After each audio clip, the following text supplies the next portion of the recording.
March 3rd, 2010. My voice is still not back to 100% yet, which is unfortunate. I figured it would be by now.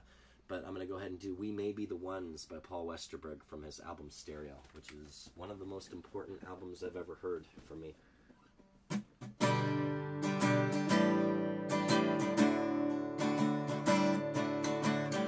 I wanna know, I wanna know, I wanna know, I wanna know. Was the garage a playground full of holes? Did you piss in the alley and get your toes caught in the spokes of the bike with the banana seats? Did you carry a knife that was rusted shut tight? You got drunk after church at 13.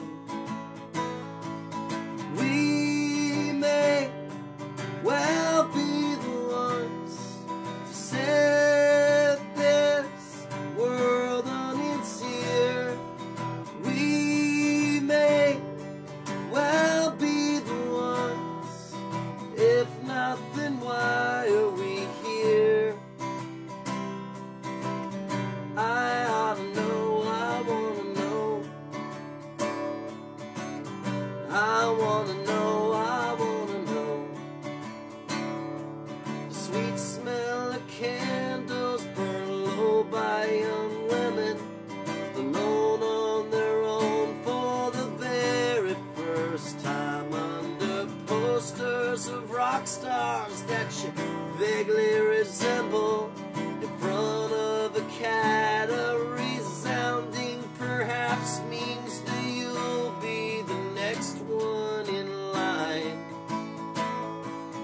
We may well be the ones to set this world on its ear. We may well be the ones. If not, then why are we here? Why the hell then are we here?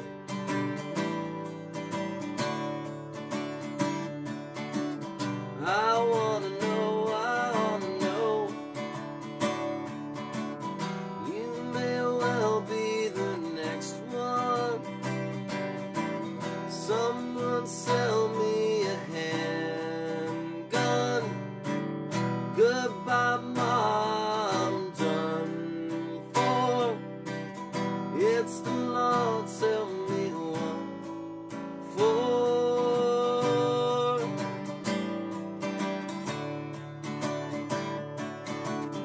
I wanna know, I wanna know,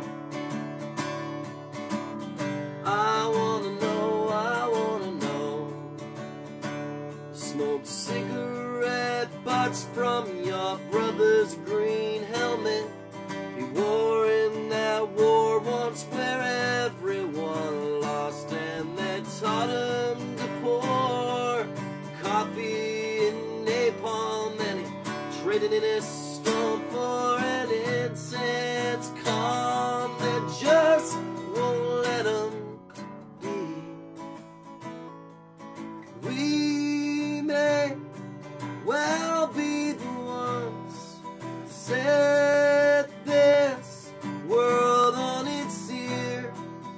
We may well be the ones. If not, then why are we here?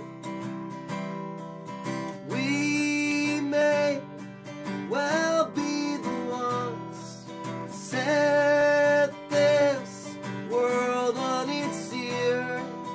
We may well get it done.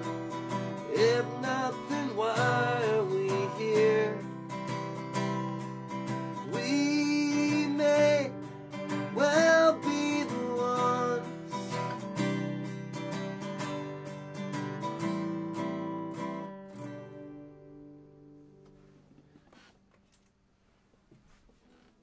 I love the album Stereo by Paul Westerberg so much that it was really a wake-up call when I heard it.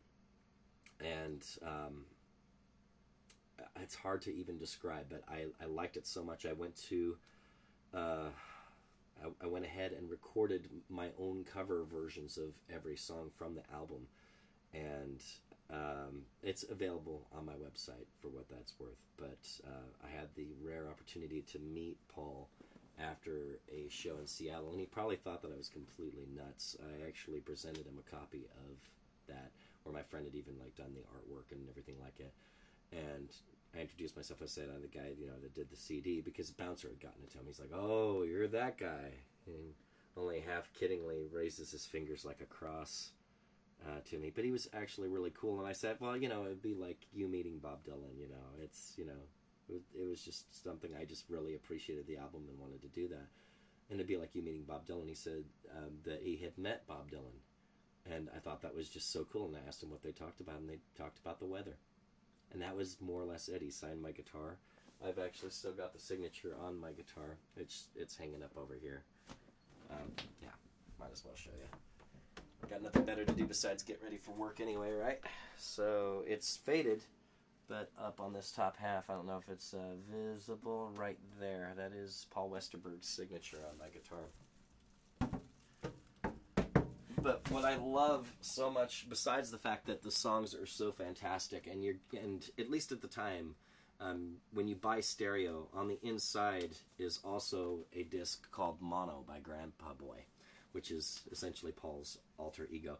So there's 2 CDs worth of material in here, and they're both fantastic, first of all. But the liner notes on this really just hit home with me here. So like with Grandpa Boy, it says, "Grandpa Boy, this is rock and roll, recorded poorly, played in a hurry, with sweaty hands and unsure reason. How it sounds, what it says, who played what is irrelevant. It feels right. This is my blood." Fantastic stuff. But then on top of it, there are parts in this album where you hear what might sound like mistakes. And, better said on this part of it too, is what you have here are songs written and recorded at home over a 2-year period that followed a much longer period of performing, traveling, and explaining. Cut mostly live in the middle of the night. No effort was made to fix what some may deem as mistakes.